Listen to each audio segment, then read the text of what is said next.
எல்லாம் வல்ல இறைவனுக்கு நன்றி. எங்கள் அழைப்பை ஏற்று இங்கே வந்திருக்கக்கூடிய உங்கள் எல்லாருக்கும் நன்றி. மேடையில் இருக்கிற என்னுடைய டீம் எல்லாருக்கும் நன்றி. இங்கே டைரக்டர் படன்னு பேசினார் இல்லையா, கொஞ்சம் அன்ஃபில்டர்டாக பேசிட்டாரு. இங்கே ப்ரொடியூசர் சொல்கிறாரு, ஏதாவது இன்கம் டேக்ஸ் பிரச்சனை வந்துட போகுது, நானே கடன் வாங்கி தான் படம் எடுத்திருக்கேன் அப்படின்னு.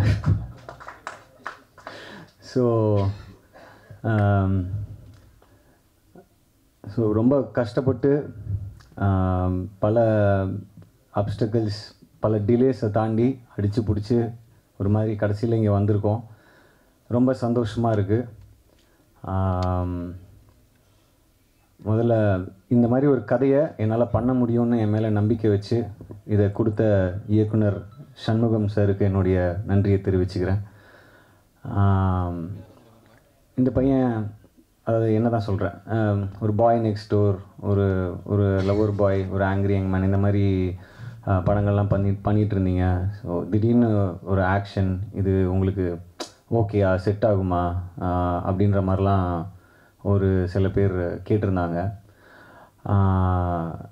பட் எனக்கு பர்சனலாக வந்து ஆக்ஷன் படங்கள் ரொம்ப பிடிக்கும். ஏன்னா நான் ஆக்ஷன் படங்கள், கமர்ஷியல் படங்கள் பார்த்து வளர்ந்த ஒரு பையன்.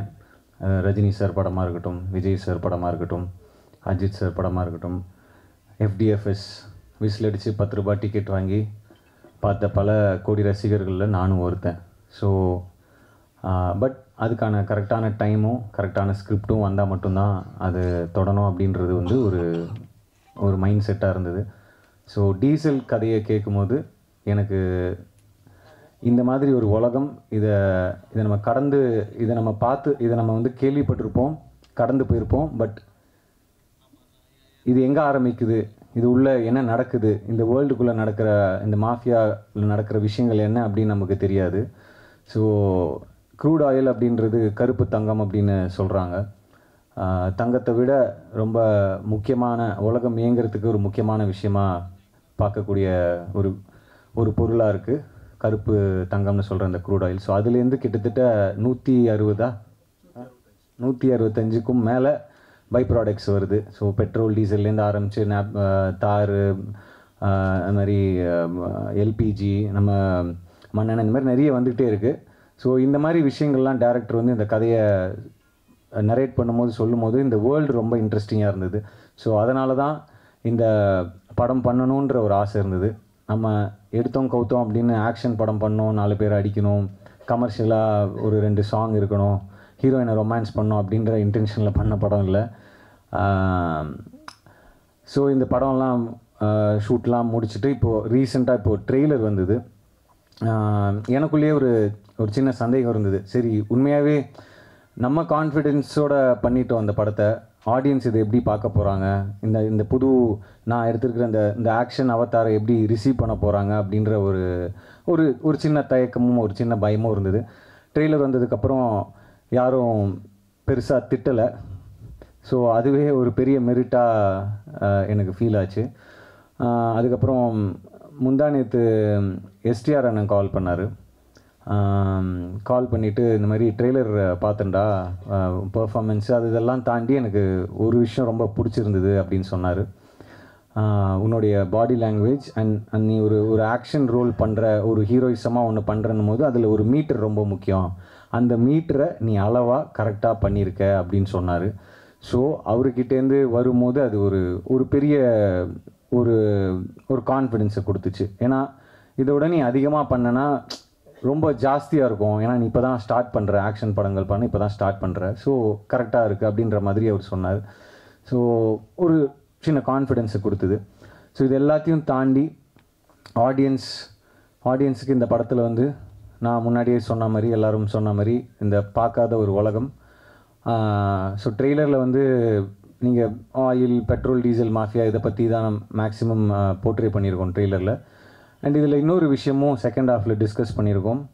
ஸோ இது எல்லாமே ஆடியன்ஸ்க்கு கனெக்ட் ஆகும் அப்படின்னு நான் நம்புகிறேன். நான் எந்த ஸ்கிரிப்ட் பண்ணாலும் அதில் ஆடியன்ஸ்க்கு என்ன கனெக்ட் இருக்குது அப்படின்னு நான் எப்போவுமே யோசிப்பேன். ஸோ அது லப்பர் பந்தாக இருக்கட்டும், பார்க்கிங்காக இருக்கட்டும், இல்லை ஒரு லவ் படம் பண்ணால் கூட அதில் ஆடியன்ஸ் கனெக்ட் பண்ணிக்கிறதுக்கான விஷயம் இருக்கா, இல்லை எமோஷன் இருக்கா அப்படின்னு பார்ப்பேன். ஸோ இந்த படத்தில் வந்து நம்ம கால் அடி எடுத்து வைக்கிறதுலேருந்து வீட்டிலேருந்து பெட்ரோல் டீசல்ன்ற விஷயத்தை நம்ம தவிர்க்கவே முடியாது. ஸோ அதுலேருந்து ஆரம்பித்து செகண்ட் ஹாஃபில் இந்த படம் ஒரு இஷ்யூ பற்றி டிஸ்கஸ் பண்ணுது. ஸோ அதுவுமே அண்ட் ஈவன் த கிளைமேக்ஸ் நிச்சயமாக ஆடியன்ஸுக்கு கனெக்ட் ஆகும். இது மக்களுக்கான படமாக இருக்கும் அப்படின்றதுல எந்த சந்தேகமும் இல்லை. நாங்கள் படம் பார்த்துட்டேன். ஸோ அந்த நம்பிக்கையில் தான் நான் பேசிகிட்டு இருக்கேன். அதுக்கப்புறம் என்னுடைய டீம், ப்ரொடியூசர் தேவா சார், எனக்கு ஒரு 12-13 இயர்ஸாக அவருடைய நட்பு. ஸோ அந்த நட்பு தான் இந்த படம் பண்ணுறதுக்கான முக்கியமான காரணம். அவர் என் மேலே வச்ச அன்பு. அதாவது நான் என்னை பற்றி அதிகமாக யோசிக்கிறத விட அவர் என்னை பற்றி அதிகமாக யோசிக்கிறாரு. அதுதான் உண்மை. ஸோ அவருக்கு என்ன சொல்கிறது, உண்மையாகவே ரொம்ப கஷ்டப்பட்டு என்னுடைய மார்க்கெட்டை சைஸ் எல்லாம் தாண்டி எங்கேயோ ஒரு பட்ஜெட் போய் லேண்ட் ஆகிருக்கு. அது கூட டேரக்டர் சொல்லும் போது யோசித்தேன், எந்த டேரக்டரும் இப்படி ஒத்துக்கவே மாட்டாங்கல்ல, அதிகமாக செலவாயிடுச்சு எங்கேயோ எடுத்துகிட்டு போயிடுச்சுன்னு. ஸோ அதை கூட ஃபில்டர் போடாமல் சொல்லிட்டாரு டேரக்டர். ஸோ ஆனால் அதான் உண்மை. ஸோ அதை தாண்டி பண்ணியிருக்கோம். இது ஒரு பெரிய ரிஸ்க் எடுத்திருக்கோம் தான் சொல்லணும். ஸோ அப்படி ஒரு விஷயத்தை எனக்காக இந்த படத்து மேலே வச்சுருக்கிற அந்த ஸ்கிரிப்ட் மேலே, டேரக்டர் மேலே, எங்கள் டீம் மேலே ஒரு நம்பிக்கை வச்சு பண்ணியிருக்காரு. இந்த மாதிரி ப்ரொடியூசர்ஸ் ஜெயிக்கணும். கண்டிப்பாக சார் நீங்கள் ஜெயிப்பீங்க அப்படின்னு நான் நம்புகிறேன். நீங்கள் சினிமா எவ்வளோ நேசிக்கிறீங்கன்னு எனக்கு கண்டிப்பாக தெரியும். நான் கிட்டேருந்து பார்த்துருக்கேன். மனுஷனுக்கு சாப்பாடு, தூக்கம், காற்று, தண்ணி இதெல்லாம் முக்கியம்னுவாங்க. அது எல்லாத்துலேயுமே அவருக்கு சினிமா கலந்துருக்கு அப்படின்னு தான் நான் நினைக்கிறேன். ஏன்னா எப்போவுமே நம்ம பண்ணுற படமாக இருக்கட்டும், இந்த படமாக இருக்கட்டும், இதுக்கு முன்னாடி நாங்கள் பண்ணுற படங்களாக இருக்கட்டும், இதை பற்றி நாங்கள் பேசிகிட்டே இருப்பார்.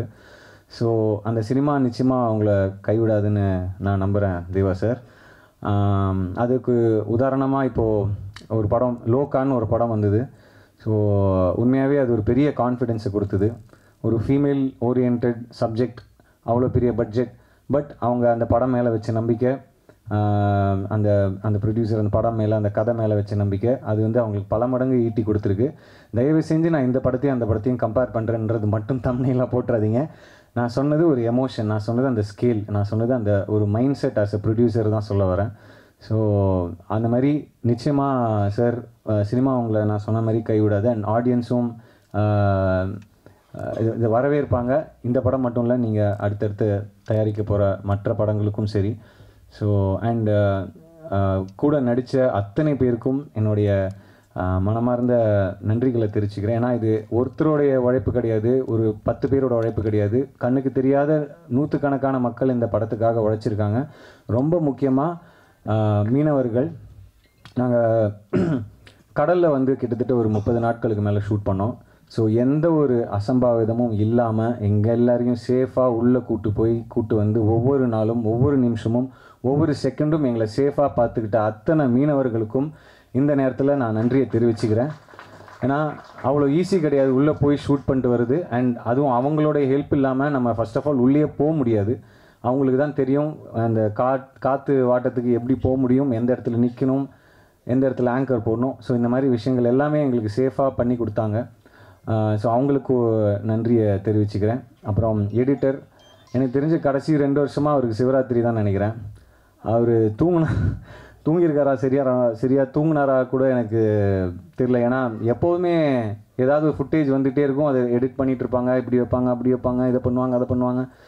அவ்வளோ ஹார்ட் ஒர்க் போட்டிருக்காரு. அப்புறம் திபு பிரதர், தேங்க்யூ ஃபார் பியர் சாங், தில்பராஜா, ஆருயிரே, என்டையர் ஆல்பம். அண்ட் ஒரு பயங்கர பவர்ஃபுல்லான ஒரு ரீரெக்கார்டிங் ஸ்கோர் கொடுத்துருக்கீங்க. அண்ட் நான் திபு இப்போது கீழே உட்காந்துருக்கும்போது சொன்னார், இவங்க ஹோஸ்ட் பண்ணவங்க வந்து திபு நைனன் தாமஸ் அப்படின்னு சொல்லும்போது, ஐயோ என் பேரை தப்பாக சொல்கிறாங்க, ப்ரொனவுன்ஸ் தப்பாக பண்ணுறாங்க அப்படின்னு சொன்னார். ஸோ அப்போ தான் நான் சொன்னேன், ப்ரோ ரொம்ப பெருசாக இருக்குது ப்ரோ, வேறு ஏதாவது ஷார்ட்டா அப்படின்னு. டிஎன்டி நல்லா இருக்கா ப்ரோ அப்படின்னு கேட்டேன். டிஎன்டினா இல்லை ப்ரோ, அந்த டிஎன்டின்னு சொல்லுவாங்களே எக்ஸ்ப்ளோசிவ், அந்த மாதிரி டிஎன்டி அப்படி வச்சுவாங்க ப்ரோ அப்படின்னு சொன்னேன். So brother thank you. அப்புறம் கூட நடித்த பிரேமண்ணா, வினய் பிரதர், ஜார்ஜ் அண்ணன், Vivek Prasanna brother, Dheena brother, art director ரெம்பன் sir, cameraman Richard sir. Already உங்களை பற்றி சொல்லிட்டாங்க, நீங்கள் புயல் மாதிரி வந்தீங்க சார். ஏன்னா எம்எஸ் பிரபு சார் ஷூட் பண்ணிகிட்டு இருக்கும்போது அவருக்கு அந்த டேட்ஸ் கிளாஷ் ஆனதுனால ரிச்சர்ட் சார் வந்தாங்க. செம்ம ஃபாஸ்ட்டு.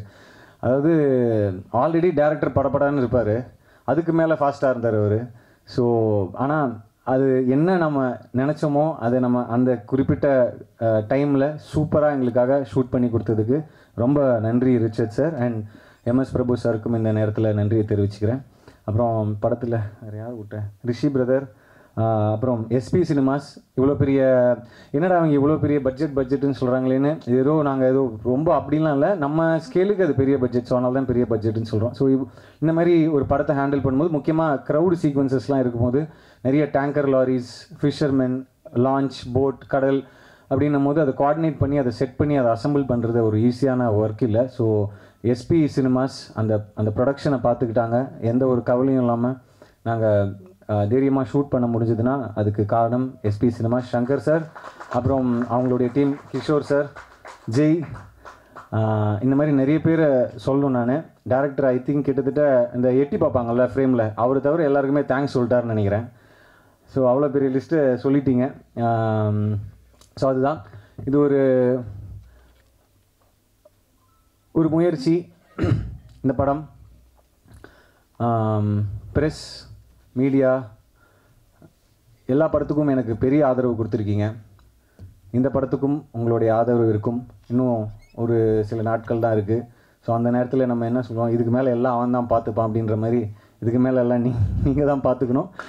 நீங்கள் தான் ஆடியன்ஸ்ட்டை கொண்டு போய் சேர்க்கணும் இந்த படத்தை. அண்ட் தீபாவளி ரேஸில் வர்றதுக்கு காரணம் என்ன? காரணம்லாம் இல்லை சார். பெரிய பட்ஜெட், லீவ் டைம், எல்லா படத்துக்கும் ஒரு டெஸ்டினி இருக்கும். அந்தந்த படம் அந்தந்த டெஸ்டினியை தேடி அதுவே ஒரு இடத்துக்கு வந்து நிற்கும்னு சொல்லுவாங்க. எப்படி இந்த படம் ஒரு பட்ஜெட்டில் ஆரம்பித்து ஒரு பட்ஜெட்டுக்கு வந்ததோ, இந்த படத்துக்குள்ளே எப்படி மற்ற நிறைய விஷயங்கள் உள்ளே வந்ததோ அந்த மாதிரி தான். ஸோ போட்டியாக நினச்சா போட்டி இல்லை, இவங்கெல்லாம் என்ன அப்படின்னு நினச்சாலும் பிரச்சனை இல்லை. 17ஆம் தேதி படம் ரிலீஸ் ஆகுது. ஆடியன்ஸ் கண்டிப்பாக சப்போர்ட் பண்ணுவாங்கன்னு நான் நம்புகிறேன். எனக்கு எப்போவுமே உங்களுடைய அன்பும் ஆதரவும் இருந்திருக்கு.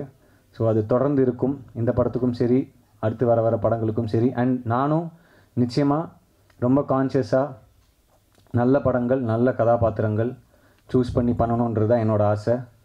ஸோ கண்டிப்பாக அதுக்கான இயக்குனர்களும் தயாரிப்பாளர்களும் வருவாங்க. அதான். ஸோ ஒரே ஒரு விஷயம் தான் என்னென்னா, எடுக்கிற முயற்சிகள் சில நேரம் தோற்றுருக்கலாம், சில நேரம் பெருசாக ஜெயிச்சிருக்கலாம். ஆனால் அந்த முயற்சி எடுத்தவன் வந்து எப்போவுமே அடுத்தடுத்த கட்டத்துக்கு போவான்றது எந்த மாற்று கருத்தும் கிடையாது. ஸோ நாங்கள் முயற்சி எடுத்திருக்கோம், முயற்சி எடுப்போம், முயற்சிப்பேன். சப்போர்ட் பண்ணுங்கள். Thank you for all the love. And sorry, Athulya பற்றி சொல்ல மறந்துட்டேன். நிறைய ஹார்ட் ஒர்க் போட்டிருக்காங்க. She is a very sweet person.